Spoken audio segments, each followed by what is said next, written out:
So it begs the question, why aren't we doing more of this within the industry? I think there are contractors that are out there. I know Shepherds are doing a lot of this lean type of process. We've decided to do it on every single job. So you now trying to adopt it on every single project? Yeah, unless there's a reason why it won't apply. Maybe the project's just too quick. You wouldn't have time to get, or it starts too quickly or something like that. But every project, the starting point is, we should have one of these workshops. Give me a reason why we don't, rather than, wouldn't it be a good idea? So it's a buyout rather than a buy-in process. Yes. So not only do we get the customer's involvement, we get some of the problems flagged up, we build relationships between the different trades in that workshop and the foreman. And they're the guys that are going to be on site actually building the thing. And what we found in practice is that less problems get brought to us as main contractor after we've done one of these workshops than we have in a traditional setup. Because the trades know each other.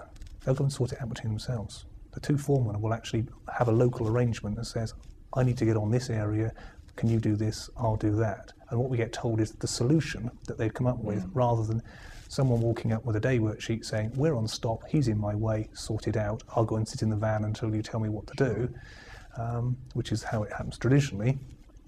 Perhaps that's an extreme way of describing it, but it's that type of principle. It's our problem. Now we're getting the contractors sorting out between themselves and saying to us, this is what we're doing, is that okay? Right. Day worksheets and standing time, just not even in the vocabulary. It's, we know we've got to get on with this. We thought we'd do it this way. There's been a local change. We're doing it this way. And our site managers are then doing less of this, trying to resolve differences between people. So there's another benefit that's coming out as well. Does this mean you're looking much more closely at your supply chain? Yes. And the members of your supply chain and who you're actually working with within the supply chain? What we've realised, though, is that we have different supply chains depending on different products.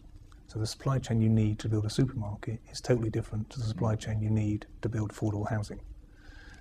If you just take electricians that want to work in big buildings, putting in big air conditioning systems and big ventilation systems are not the same people who want to go and wire houses and flats. They are just different companies. So you do need different people to do different products. So it's a bit like your specialisation within your own organisation, within the Pearce Group, and looking at that specialisation within the supply systems as well. Yes, there are some common threads, and there are some companies that can work across a number of product families if their business is set up to be able to do it. Bricklaying, because there's not a lot of bricklaying left in a supermarket anymore. It's not a major trade. It might not be much different to bricklaying and blocklaying in a supermarket is to in a factory. They're both big, span, steel-framed, industrial-type buildings at their core, so you can use the same sort of contractors. Although, when we take contractors with us on the retail work, we are taking them over a much wider geographical area. We've taken most of our trades to Scotland occasionally because it's less hassle for us and more certainty of delivery if we fly the guys that we've worked with before who understand how we work and how the customer works to the job, rather than trying to go and source locally in Glasgow in a pool of contractors we've never don't know any history of, we don't know what their capabilities are.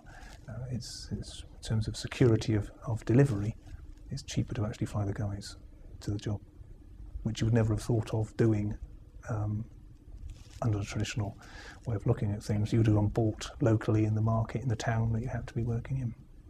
But take the risk of getting whatever there is without the realising or have the knowledge to realise who's good, what the history is, how busy they are, what they really are. So there's a great deal more thoughtfulness in terms of the choosing of subcontractors these days, particularly within this approach at Pearce? Yes, it's done on a wider number of criteria. Yes, still we need a most competitive price, because particularly when we're competing, we wouldn't win the job if we didn't.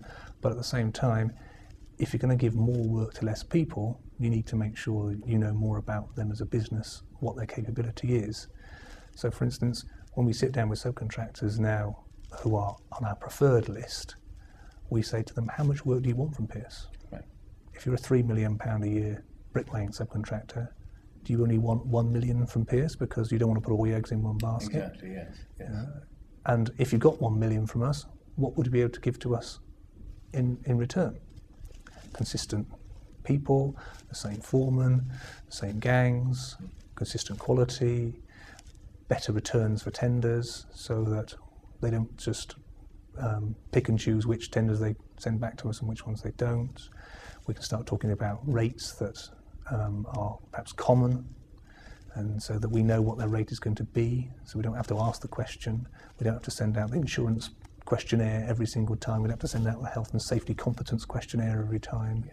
We can actually take some of the All those sort of transaction costs Yes. don't really add any value, Yes. do they? And a subcontractor that knows this is not a guarantee, this is almost a gentleman's agreement. We will try and give you £1 million worth of work each year, but we've got to win it and you've got to help us win it.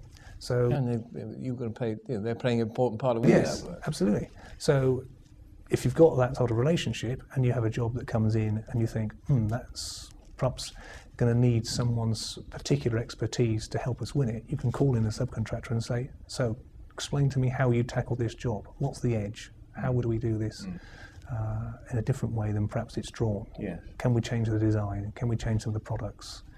And looking at it from the specialist subcontractor's point of view, they feel comfortable in offering that advice and that knowledge. They're not feeling this maybe going to be used, to their disadvantage or whatever, or handed on to one of their competitors or whatever. Well, if we it's did, part of that relationship. yes, if we did that, they'd only offer that service once. Exactly. Yes. Yes. There's a trust there that Yes. if we're asking them to come in, it is on either a back-to-back or a back-to-back with a price check, depending on how close the relationship is. So they get to learn a lot more about the job, which helps them price it in the first place. And if we really do, have a very close relationship with them, it's if we win it, you win it. And if it's not so close, it's you help us win it, but we'll go out and just check that your price is competitive.